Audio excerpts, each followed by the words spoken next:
Hi, I'm Joni Patry, and welcome to my YouTube channel.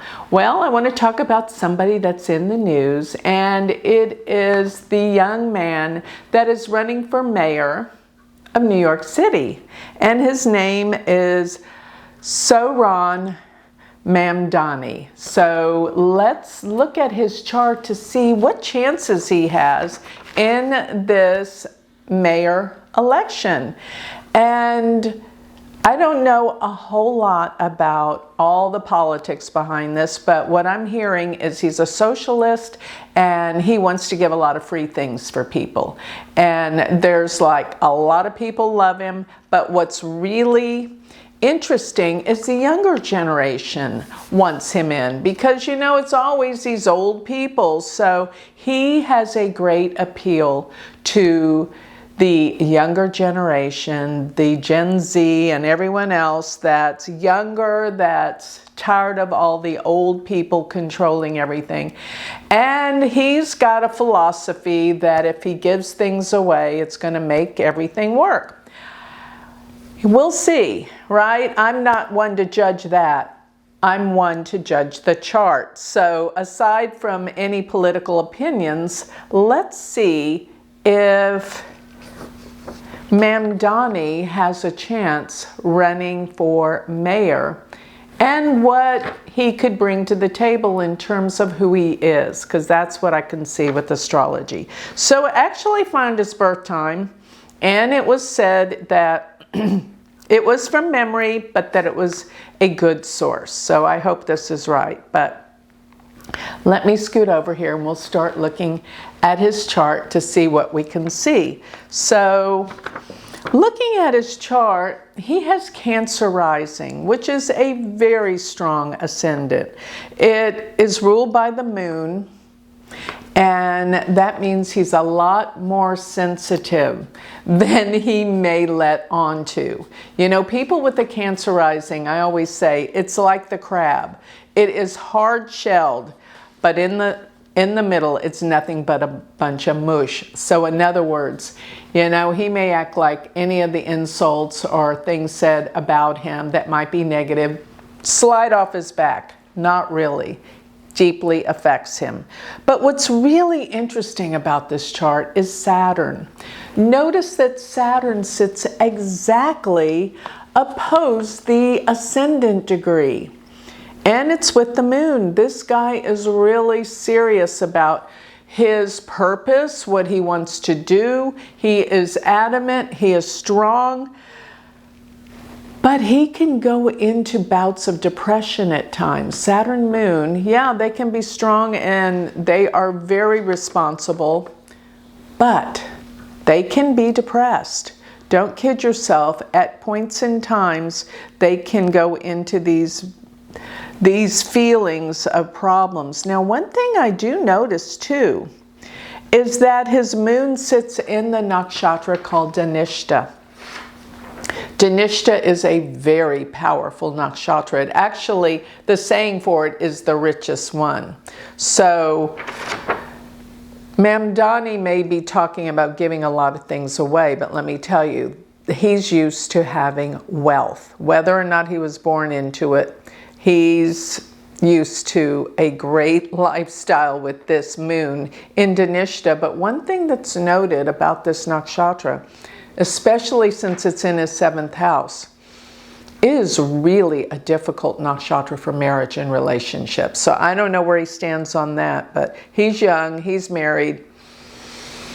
It's going to be a struggle. So that's all. He's got to really work on relationships in this lifetime. That's what I see. But the most interesting configuration also is he's got Jupiter conjunct Venus in the 2nd house. That's a house of wealth and money.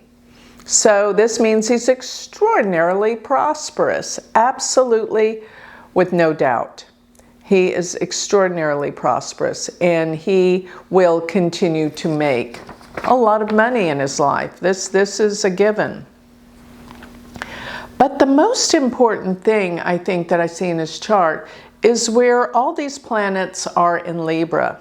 Libra is the sign of relationships, But let me tell you something you probably didn't know about this sign.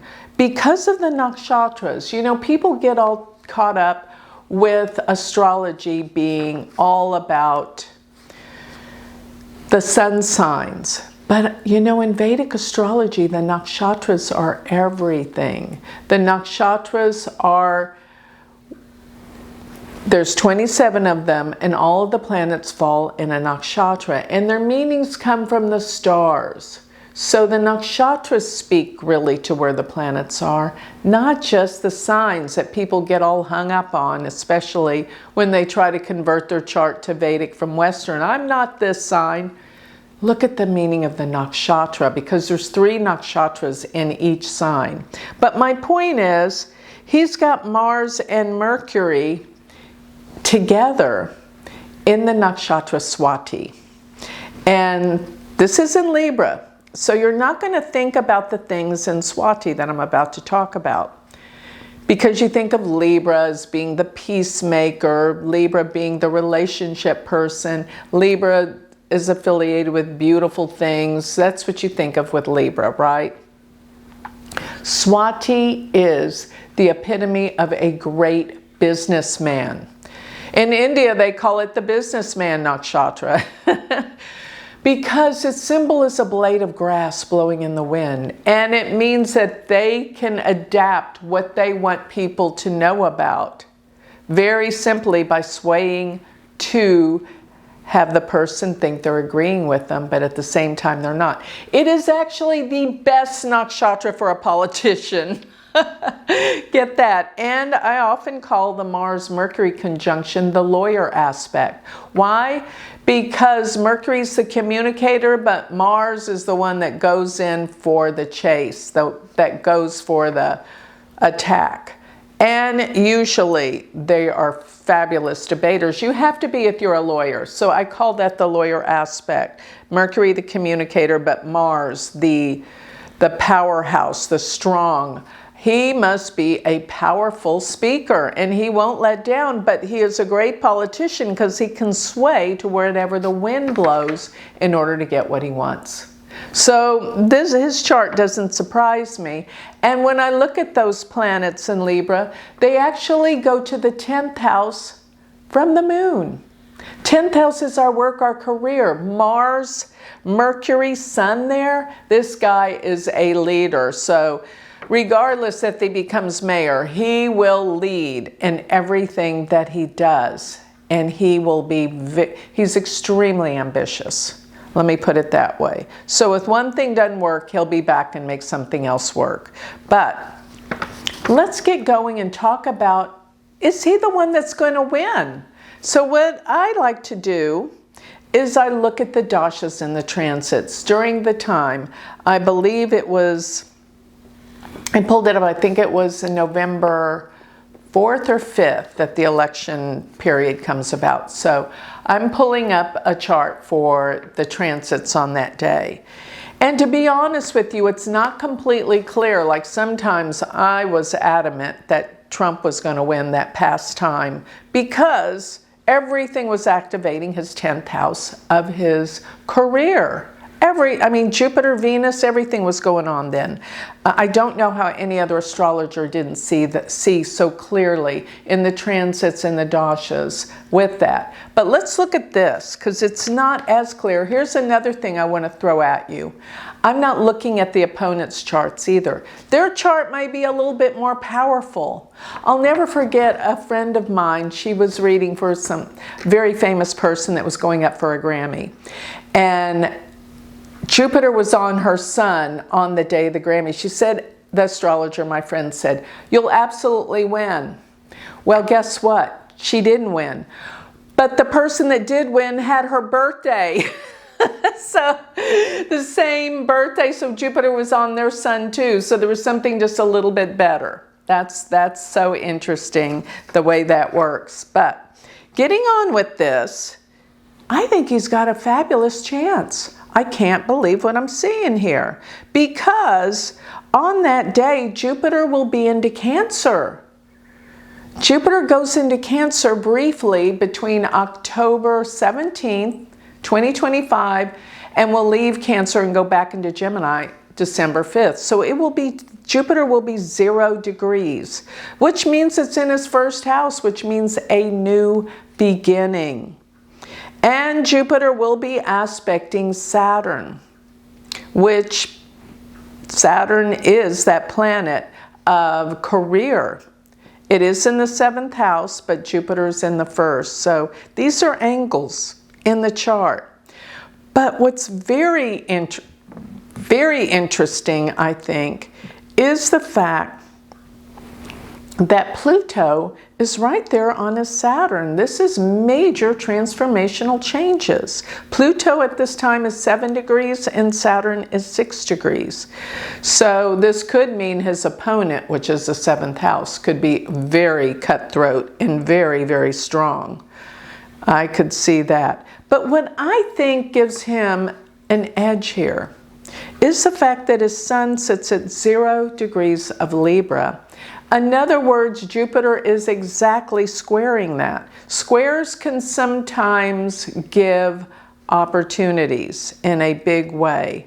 So I was thinking Jupiter is in a square aspect, but that's still connecting the sun with Jupiter. And the sun is in the 10th house from the moon. So this could mean definitely more power to him.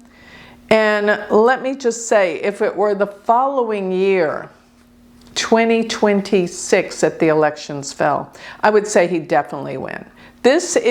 He could win, and it looks very promising, very promising. He could win because in 2026, his chart takes off. It's like he gets into office, and that will be 2026, and that's where he really shines, really shines. But another thing that I thought was really interesting, and this might be why he's so popular right now, is his dasha that he's in right now is Jupiter-Venus. Notice his Jupiter-Venus are conjunct in the 2nd house, but it is in the 8th house from the moon, so that's not all that good. That could be a problem. The 8th house would not denote a win, but just the fact that they're conjunct and they are in the 2nd house, which could mean gains, financial gains, and upliftment. But the day after the election, yes, so it was November 4th, because I noticed the day after the election, November 5th. Actually, no, that's going to be 2026 so it's November 5th of 2026 that he goes into Jupiter Sun, which I actually think would have been more conducive of him winning. Like I said, for him, 2026 looks better than 2025. But the Saturn and Neptune conjunction, they go to the 3rd house. I'm sorry, not the 3rd house from the moon is what I was looking at.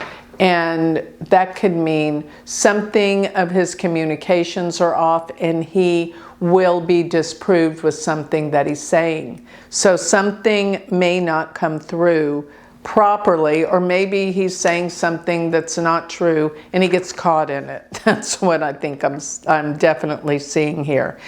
But then, looking at where the Saturn Neptune are from his ascendant, they are in the 9th house. And the 9th house is the house of truth and spirituality. That Saturn Neptune there is not good because the 9th house deals with the truth. And whether he's telling the truth or not, he's not going to look that great. And I'm also seeing, well, his midhaven, I think he's got a really strong chance by the fact that Jupiter just moved into Cancer during the time of the elections and it's aspecting his sun. There is definitely upliftment going on. And really, Where Venus is important because it is his subcycle. And I'm looking at Venus in Libra, the Sun in Libra at this time. So they are both in his 10th house. And that gives him a strong, strong run for his money. And he could win. That's what I'll say. He could win. But it really depends on his opponent's charts. So I thought I might just give a little analysis. I love to look at people's charts, no matter who they are, and see what's going to happen for them and see what they're all about. And, you know, whether you like somebody or not, it doesn't matter. You got to read the chart. And usually, a lot of times when I read someone's chart, I learn to like them a lot more than I did through looking through the guise of astrology to see what they're really about and who they are. It's fascinating. So one thing I didn't mention is, if you want to get my free newsletter, go to my website, galacticcenter.org. Sign up for my newsletter where I have all of my predictions coming out every week to your email address. And while you're there, check out my Patreon page where I come together with a group of people. It's a spiritual community. Come join us, be a member. And all of this is on the galacticcenter.org. While you're there, check out all the offerings, but don't forget my Galactic Planner. I know you're getting tired of me talking about it, but if you haven't tried it yet, you're missing out. Try it one time. You'll love it. It takes your chart, calculates all the transits and dashas, just like I did for him, for you every day to see where you stand and what's happening in your personal life. And if you want to study with me, join my university. Go to universityofvedicastrology.com. Thank you.